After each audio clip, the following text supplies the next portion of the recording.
जाने का आदेश दिया और जाते जाते यह चेतावनी भी दे गया कि यदि इसने 1 माह तक मेरा प्रस्ताव स्वीकार नहीं किया तो मैं इसे तलवार से मार डालूंगा।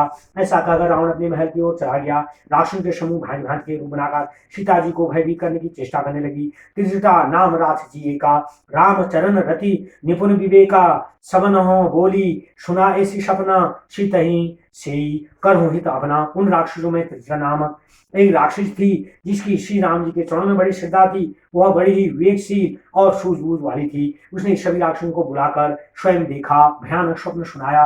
वह बोली, अरे राक्षसों, सीता जी की सेवा करके अपने पाप धो लो, अपना कल्याण कर लो। स्वप्न में मैंने देखा कि एक बानर ने आकर सारी लंका को जला डाला है और राक्षसों की सारी सेना मार डाली है। और रावण वस्त्रहीन, सिर मुड़ाई, वस्त्रहीन होकर मुंह काला किए गधे पर बैठा है। ए विदिशो दक्षिणी दिश जाई, लंका मनु विभीषण पाई, नगर फिरी रघुवीर दुहाई, तब प्रभु सीता बोली पठाई। इस वेश में वह दक्षिण दिशा यमलोक की ओर जा रहा है और लंका का राज विभीषण को मिल गया है। तब सारी लंका में श्री रामचंद्र की जय जयकार हो रही है और प्रभु श्री रामचंद्र जी ने सीता जी को अशोक वाटिका से बुला लिया है। जय हो बजरंगबली, तुम्हें प्रणाम, रामचंद्र जी तुम्हें प्रणाम। मुझे पूरा विश्वास है कि 4 दिन कुछ समय बाद ही मेरा यह स्वप्न सत्य होकर रहेगा। उसका स्वप्न और सुझाए सीता जी की सेवा का भाव सुनकर सभी राक्षियां डर गई और जानकी सीता माता के चरणों में गिरकर बार बार प्रणाम करने लगी। जहां तहां गई सकल तब सीता कर मनसोच, मास दिवस बीते मोही मारी निश्चर बोध। इसके बाद सभी राक्षियां वहां से उठकर इधर उधर चली गई।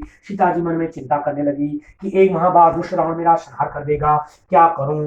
तब सीता जी ने हाथ जोड़कर त्रिजटा राक्षसी से प्रार्थना की। त्रिजटा सन बोली कर जोड़ी, माधु विपति संगिनी तैन मोरी, तजो देह करु बेग उपाई, दुसौ बिरहु अब नहीं सही जाई।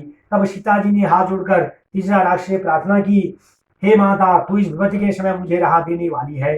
तू ही कोई उपाय कर जिससे मैं शरीर को त्याग दूं। अब तो विरह की पीड़ा असह्य हो गई है। यह सब अब सह नहीं जाता।